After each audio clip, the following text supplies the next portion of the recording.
अस्सलाम वालेकुम dear students, how are you. उम्मीद है कि सब खैरियत से होंगे। Now today we discuss about the unit number 5 gravitations. Gravitations के हवाले से अगर हम बात करें तो हमारे पास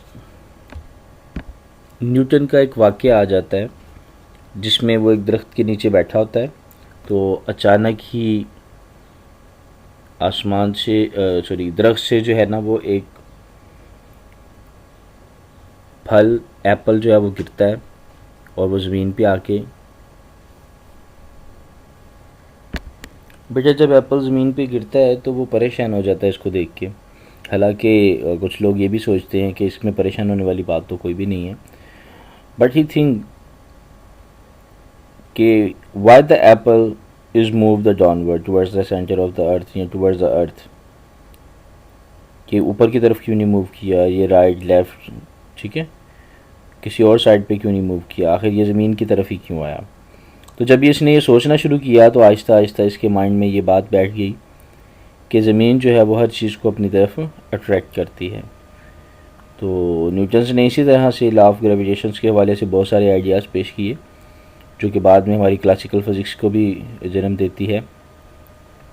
न्यूटन्स का बहुत सारा वर्क है, उसके लॉज जो हैं वो काफ़ी वैलिड हैं हमारे अर्थ के लिए, उसको समझने के लिए, नेचर ऑफ द अर्थ, कुदरत की नेचर को समझने के लिए जो ग्रेविटेशंस लॉ हैं वो काफ़ी हद तक इफ़ेक्टिव हैं। तो चलें इसको वन बाय वन डिस्कस करते हैं। सबसे पहले हमारे पास जो टॉपिक है आज का वो है जी first man came up with the idea of gravity. इनके वो पहला शख्स कौन जिसने आइडिया दिया ग्रेविटी का, जैसे कि मैंने भी आपको बताया, आइजैक न्यूटन। और ये कब हुआ? 1665 में, जब वो ये सोच रहा था कि आखिर ये प्लैनेट्स जो हैं वो सन के गिर्द क्यों रिवॉल्व करते हैं। तो सडनली उसने जब देखा एक एप्पल को फेल करते, जैसे मैंने भी आपको बताया दरख्त से गिरते, तो फिर उसने एक आइडिया बना लिया कि gravity flash in the his mind, यानी कि उसके जहन में फ़ौरन ग्रेविटी का आइडिया आया और उसने डिस्कवरी की किस चीज़ की, कि हर चीज़ को ज़मीन जो है वो अपनी तरफ अट्रैक्ट करती है। सेम एज इट इज़ जो सन है वो हमारी अर्थ को जो है वो अट्रैक्ट करता है, बिल्कुल उसी तरह से जैसे मून जो है वो हमारी अर्थ जो है वो मून को अट्रैक्ट करती है। जिस तरह से मून हमारी अर्थ के अराउंड रोटेट कर रहा है, लाइक दैट सपोज़ ये हमारी अर्थ है और ये मून है, तो ये क्या कर रहा है, ये मून हमारी अर्थ के गिर्द जो है वो रिवॉल्व कर रहा है। सेम एज इट इज़ ये अर्थ जो है वो सन के गिर्द रिवॉल्व कर रही है, साथ में मून को भी कैरी किया हुआ इसने, ठीक है। तो इसी तरह से सिर्फ अर्थ ही नहीं बल्कि और भी बहुत सारे प्लैनेट्स हैं वो around the earth around the sun जो है वो रिवॉल्व करते हैं, जिसे हम एक सोलर सिस्टम का नाम देते हैं। Now our first topic is the force of gravitation. Force of gravitation के हवाले से हम डिस्कस कर रहे हैं। तो Newton says that the every body have the force of attraction and attract to another body. हर जिस्म के अंदर फोर्स ऑफ अट्रैक्शन पाई जाती है और वो दूसरे जिस्म को अट्रैक्ट करता है। ये फोर्स ऑफ अट्रैक्शन जो है वो उनके मैसेज के डायरेक्टली प्रोपोर्शनल है।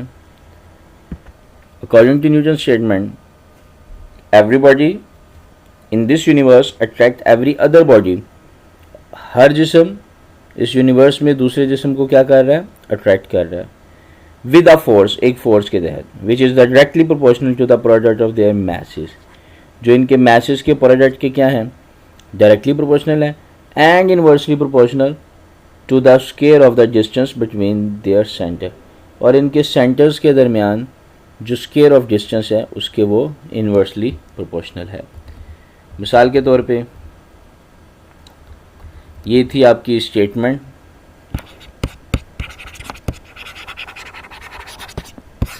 स्टेटमेंट की हेडिंग थी।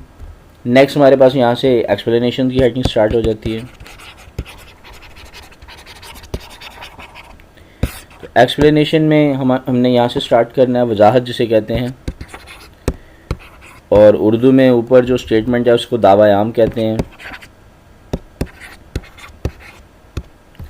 नेक्स्ट हमने फ़र्ज़ किया कि हमारे पास दो ऑब्जेक्ट्स हैं, एक का मास m1 है, एक का मास m2 है।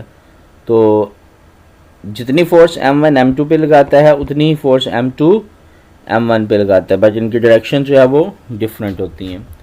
Let's see, first of all वो फोर्स जो m1 m2 पे लगाता है जी, हमने कहा कि वो डायरेक्टली प्रोपोर्शनल है किसके, product of their mass, product मतलब इनकी मास की प्रोडक्ट के मल्टीप्लिकेशन के, and inversely proportional to the square of distance between them. और इनका जो दरमियानी फासला है, इन दोनों के सेंटर से जो इनका दरमियानी फासला है वो कितना है, d है। तो इस फासले के वो क्या है, उसके स्क्वायर के इन्वर्सली प्रोपोर्शनल है। तो जैसे मैंने इसको कंबाइन किया दोनों को, तो m1 m2 over d square आ गया। इस प्रोपोर्शन साइन को जैसे ही इक्वल में कन्वर्ट किया तो यहाँ पे लगाना पड़ेगा एक ग्रेविटी जो है वो प्रोपोर्शनैलिटी कांस्टेंट। तो g जो है वो यहाँ पे क्या है, प्रोपोर्शनैलिटी